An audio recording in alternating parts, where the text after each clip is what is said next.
Vaping, oftewel die gebruik van elektroniese sigarette, het in die afgelope dekade 'n alledaagse verskynsel geword, veral onder tieners. Vaping word bemark as 'n skoner, veiliger, slimmer keuse as sigarette. Vir baie ruik dit soos lekkers, kom in stylvolle ontwerpe voor en word bevorder deur beroemdes en beïnvloeders. Tieners veral sien dit as 'n manier om in te pas, te rebelleer of stres te hanteer, maar agter die masker lê 'n stryk. Soos sigarette is vaping steeds 'n nikotienverslawing. Nikotien is een van die mees verslawende en skadelike stowwe op aarde.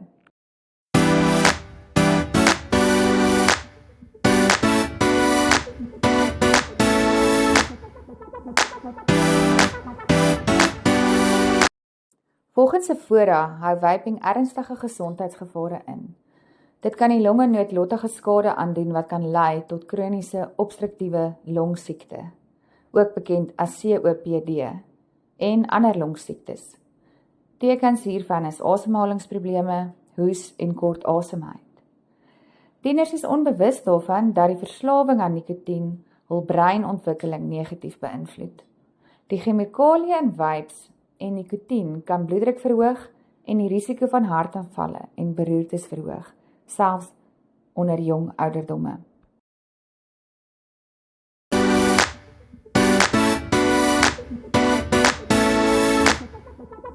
Mediese personeel rapporteer dat tieners wat vape ervaar dikwels hoër vlakke van stres, angs en selfs depressie. Grana 2014 beamoen dat vaping dien dikwels as 'n hanteringsmeganisme vir onderliggende emosionele pyn. En dikwels gebruik tieners dit om gevoelens van eensaamheid, angs, cyberboelie of eksamenstres te verlig.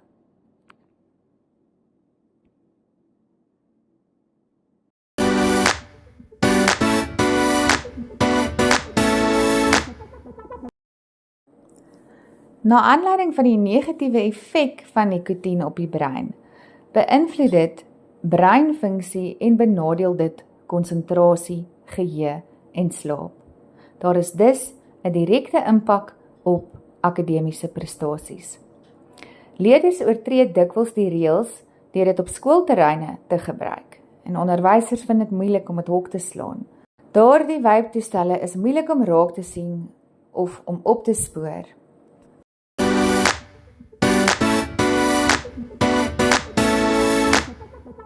Volgens Dr. Catherine Igby word vaping dikwels as 'n sosiale aktiwiteit beskou en tieners kan onder druk voel om dit te probeer, om in te pas.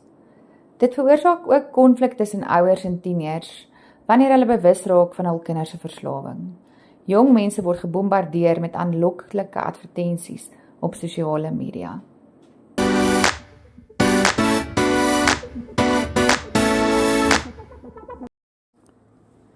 Ons weet egter nou dat dit nie help om mense met grillerige, vreesaanjaende, waarskuwende feite te oortuig van hoe gevaarlik die toestelle is en watter skade hulle aan jou longe, hart en brein doen nie. Skoktaktieke werk nie om mense van verslawing te bevry nie. In narratiewe terapie skei 'n mens altyd die persoon en die probleem. In hierdie geval die persoon en die verslawing. Maar die persoon staan ook in 'n verhouding met sy verslawing. Ons hou van Alan Carr se beskrywing van verslawing, omdat ons dink dit is van toepassing op baie verskillende verslawings. Hy het dit beskryf as: dit was soos om tussen die duiwel en die diep blou see vasgevang te wees. Ek wou desperaat ophou, maar wanneer ek probeer het, was ek heeltemal bevoeterd. Maak nie saak hoe lank ek volgehou het nie, ek het nooit heeltemal vry gevoel nie. Dit was asof ek my beste vriend, my krik, my karakter, my hele persoonlikheid verloor het. In daardie dae het ek regtig geglo, daar is iets soos 'n verslawende persoonlikheid, of daar's iets in ons gene, wat beteken ons kan nie die lewe geniet, of stres hanteer, sonder hierdie dwelm nie.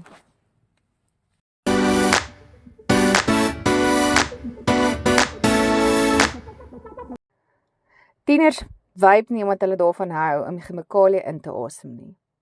Hulle begin omdat rolprente dit romantiseer, beïnvloeders en sangers dit normaliseer. Dit lyk soos 'n daad van rebellie of onafhanklikheid. Dit voel soos 'n oorgangsritueel van jong mens na volwassenheid. Almal doen dit en hulle is bang om uit te staan. Sosialisering met vriende. Maar die waarheid is, daar is niks romanties aan verslawing nie. Daar is niks rebels daaraan om gemanipuleer te word deur biljoen-dollar maatskappye wat gif in vrugtegeure en aantreklike verpakking verkoop nie.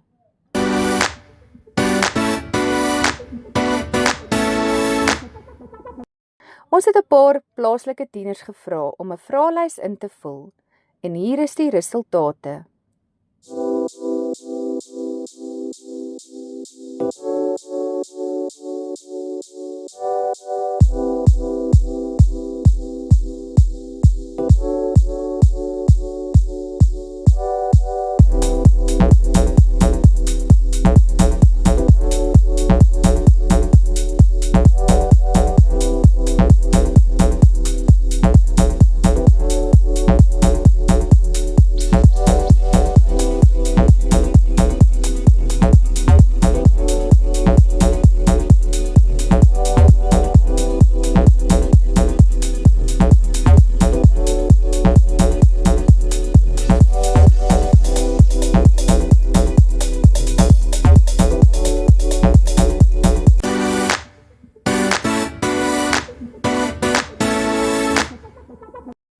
Hoe help ons tieners om vry te breek van verslawing met behulp van narratiewe terapie? In 1985 het Alan Carr 'n boek geskryf oor hoe om op te hou rook, 'n wêreldwye topverkoper met meer as 15 miljoen eksemplare verkoop en 40 tale vertaal. Dit word steeds beskou as een van die mees suksesvolle hulpmiddels vir ophou rook.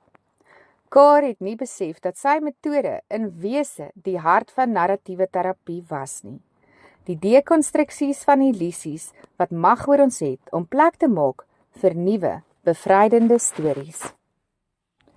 Alan het 'n metode ontdek wat enige roker maklik en onmiddellik kan help ophou, sonder dat hulle voel dit wil iets prys gee en sonder wilskrag. Die metode kan op die meeste verslawings toegepas word. Hoe werk dit? Die metode werk deur die gevoel van ontbering wat verslaafdes ervaar wanneer hulle met ander metodes probeer ophou te verwyder. Dit verwyder die gevoel dat jy 'n opoffering maak. Anders as ander metodes maak dit nie staat op wilskrag nie. Sommige mense het destyds gesê, die metode is breinspoeling, maar dit is eintlik meer akkuraat om dit as teenbreinspoeling te beskryf. White noem dit dekonstruksie, die ommekeer van valse oortuigings wat jy moontlik jou hele lewe lank gekoester het. Jy moet bevraagteken wat jy dink jy weet oor e-sigarette. Bevraagteken wat die samelewing en ander verslaafdes en selfs jou eie ervarings jou laat glo het oor nikotien. Die eerste vraag in die dekonstruksie begin met 'n eenvoudige vraag. Waarom vape jy? Tieners wat vape gee allerhande antwoorde wanneer hulle gevra word hoekom hulle dit doen soos gesien in die onderhoud. Stap 1 is identifisering van die diskoerse. Stap 2 is die dekonstruksie. Wanneer mense die rede waarom hulle vape afbreek, ontbloot dit slegs een ware rede. Ons gaan daardie rede illustreer deur 'n voorbeeld te gebruik van 'n tienerseun, Willie vape. Ontmoet vir Willie vape.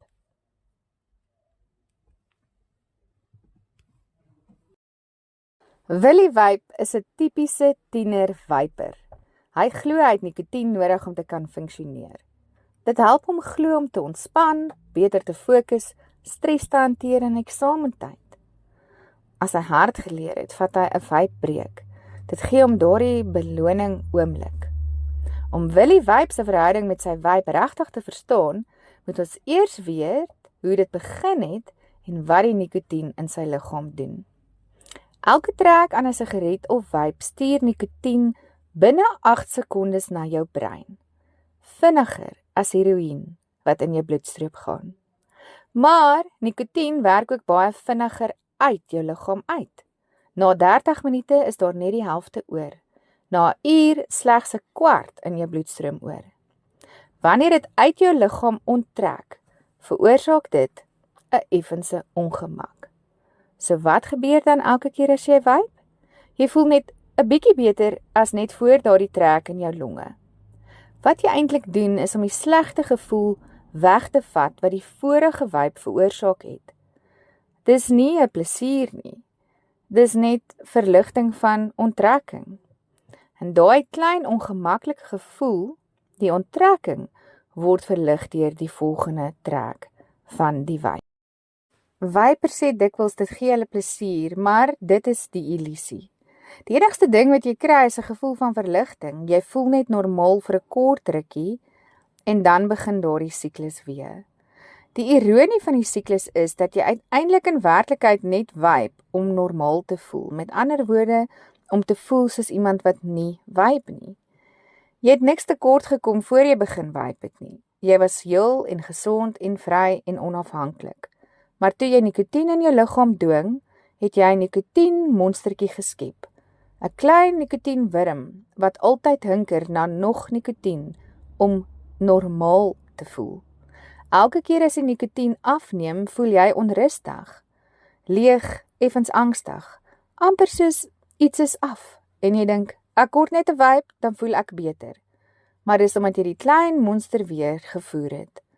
Dis nou waar die slegte ooreenkoms met nikotien inkom. Stel jy dit voor, iemand wat jy as 'n vriend beskou, steel R10.000 van jou rekening af, sonder dat jy dit weet, en dan gee hulle vir jou R1.000 terug en sê, hier's iets spesiaal, geniet dit. Jy sal dink dis gaaf, totdat jy agtergekom het daai geld was klaar joune, en hulle het R9.000 vir hulle self gehad. Skielik sien jy die waarheid. Dit was nooit 'n geskenk nie, dit was 'n scam. Dieselfde gebeur met nikotien. Jou liggaam voel ongemaklik na onttrekking. Jy vape en dit voel beter, maar jy het nie iets gewen nie. Jy het net die skade van die laaste vape reggemaak en so hou die bose kringloop aan. Nou verstaan ons, elke keer wat jy vape, is dit net om daai klein monster stil te maak. Jy dink jy doen dit vir plesier, ontspanning, fokus, maar die waarheid is, jy hou net aan om die monster te voer.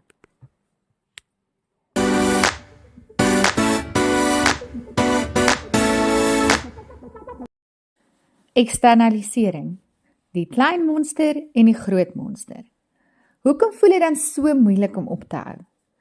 Wat verstaan jy onder onttrekking? Meeste mense dink, dit beteken pynlike drange en onbeheerbare lus. Maar eintlik is die fisieke simptome van nikotienontrekking so lig dat dit amper ongemerk verby kan gaan. Jou liggaam is binne 3 dae heeltemal nikotienvry. Die onaangename gevoelens wat jy ervaar, is 'n realiteit. Maar dis nie omdat nikotien van jou liggaam onttrek nie. Dis eerder 'n fisieke reaksie op 'n geestelike en sielkundige proses. Jy wil vape, maar jy mag nie. Dink aan 'n kind wie se gunsteling speelding weggeneem word. Hulle kry rooi gesigte, uitbultende oë, huil, raak woedend en voel angstig. Begin dalk skree. Dis dalk hoe jy gevoel het toe jy laas probeer ophou het. Daardie kind se negatiewe gevoelens is 'n realiteit. En hy of sy is nie besig om van 'n dwelm te onttrek nie. Dit is emosionele frustrasie. As jy egter glo jy wil nie vape nie, dan sal jy ook nie daai ongemak voel nie. Geen stryd nie, geen lus nie, geen frustrasie nie. Dekonstruksie en eksternalisering werk deur daardie gevoel van verlies uit te wis. Jy besef, ek gee niks op nie, maar ek kry my vryheid terug. Maar om jou vryheid terug te kry, moet 'n mens ook eers die groot monster vernietig. Die klein monstertjie kan 'n groter monster aktiveer en dis die denkproses wat begin ontwikkel wanneer jy beter begin voel nadat jy gevape het. Hierdie herhalende siklus kan jou brein verwar en jou laat glo dat nikotien werklik plesier gee of dien as 'n kruk.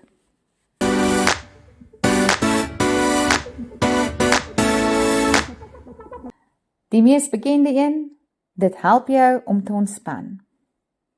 Vra jouself 'n paar vrae, soos: watter rol speel nikotien self in die spanning wat jy voel, indien jy nie kan vape nie? Is ontspanning iets wat jy moet koop in 'n botteltjie? Of is dit iets wat jy kan ontdek binne jouself? Hoe sal jy voel as jy leer om te ontspan sonder dat jou liggaam afhanklik is van iets buite jou? 'n tweede een is, ek het wilskrag nodig om op te hou vape. Is dit moontlik dat jy reeds tekens van wilskrag toon, deur byvoorbeeld net hieroor te dink en die vrae te vra of te begin hulp soek? 3. Om op te hou vape is 'n opoffering. Wat is dit waarvan jy afskeid neem? Wat sou jy verloor indien jy ophou vape? En verloor jy 'n vriend of bevry jy jouself van 'n boelie?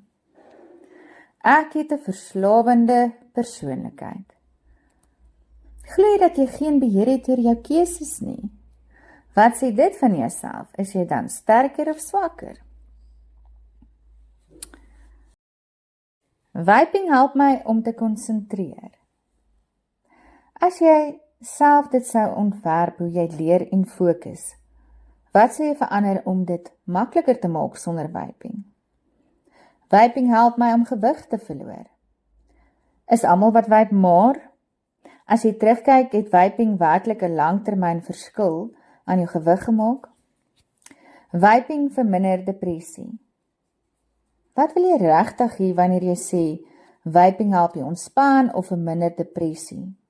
Is jy op soek na rus, beheer, liefde of iets anders? Daar is nie 'n Engelse woord vir hoe nikotien jou laat voel nie. Alkohol laat jou dronk voel, dagga laat jou high voel. Nikotien? Niks. Want daar's geen unieke plesier nie. Dis net verligting van ongemak. Narratiewe terapie sê, jy is nie die probleem nie. Die probleem is die probleem. Alan Carr het oor 15 miljoen mense gehelp om op te hou rook. Nie deur pille of wilskrag nie, maar deur die illusie te breek. Sy metode pas perfek in narratiewe terapie. Deur die kliënt uit te nooi om hul stories te bevraagteken, die leuns te ontdek, die mag daarvan te breek en om 'n nuwe storie van vryheid te skryf. As jy verstaan wat vape regtig is en wat dit nie is nie, verdwyn die lus vir vape. As daar nie 'n lus is nie, is daar nie 'n stryd nie, geen stryd, geen opoffering, net vryheid. Vryheid is duidelikheid, vrede, energie en vreugde. Nie 'n lewenslange stryd nie. Net loskom van jou verhouding met nikotien. Ons gaan nou kyk na 'n onderhoud wat ons met 'n tiener gehad het, wat baie eerlik van ons dekonstruktiewe vrae geantwoord het. Goeienaand, Dani. Wat sê? Dani, baie dankie dat jy bereid is om 'n onderhoud met ons te doen. Want ons is vandag baie bewus van tieners wat vape. Sal jy omgee om 'n paar vragies vir ons oor vaping te antwoord? Julle kan maar vra. Ek is gewillig om te help. Baie dankie, maar ons wil ook vir jou sê dat jy kan maar gemaklik wees en ons wil ook vir jou sê dat as jy ongemaklik is oor enige vraag, dan hoef jy nie die vraag te antwoord nie. Maar baie dankie weer eens dat jy bereid is. So ek gaan wegspring maar met ons eerste vraagie. Dis reg. Dani, wanneer het die drang om te vape die eerste keer by jou opgedaag?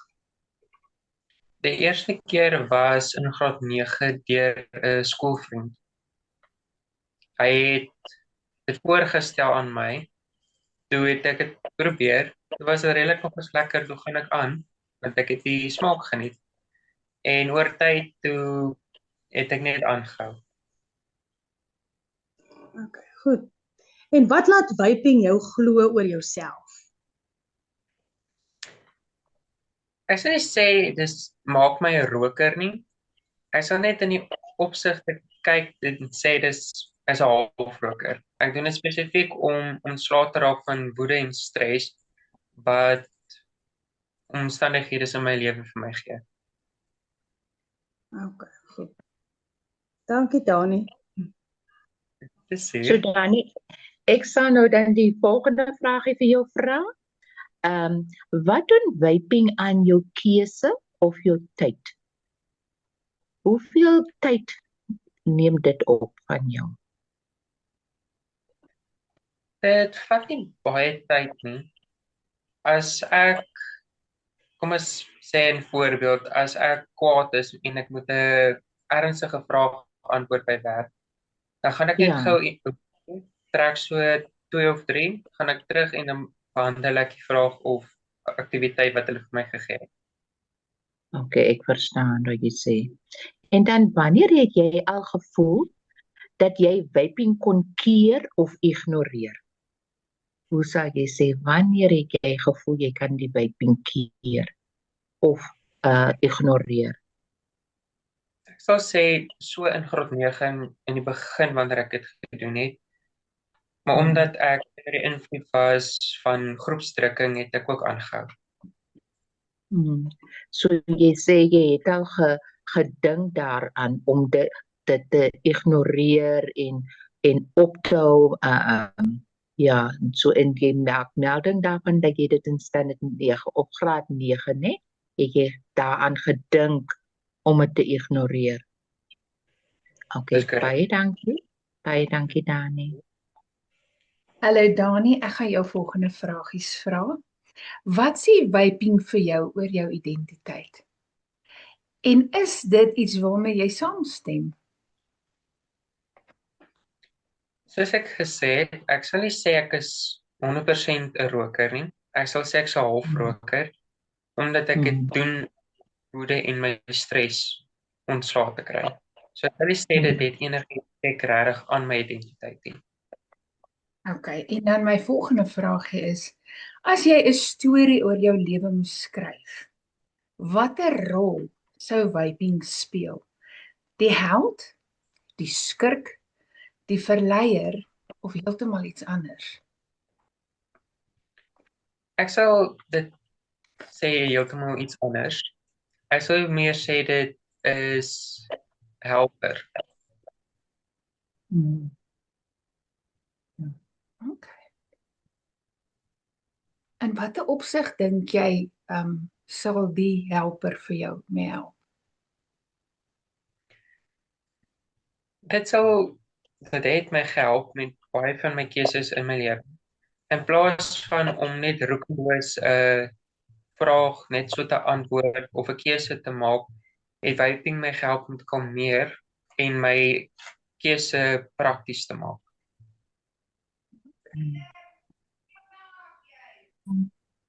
Nou Dani, ek gaan die volgende vraag vir jou vra. My vraag gaan ons 'n bietjie dieper kyk.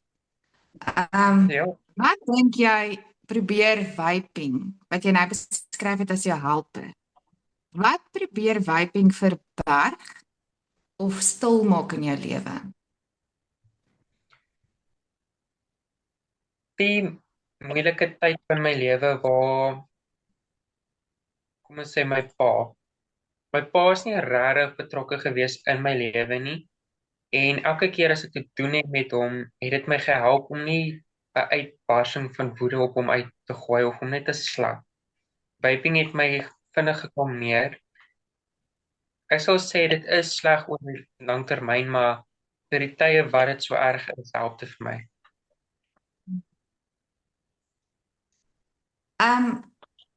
So dit het op 'n manier jou aandag dan weggevat van iets wat emosioneel hier lê, nee, die vaping self, sodat jy nie in daai oomblik dit wat hier bo lê hoef te hanteer nie. Verstaan ek dit reg? Hoor ek jou reg? Dis korrek, ja. So wat dink jy probeer vaping vir jou gee wat jy dalk eerder op 'n ander manier nodig gehad het?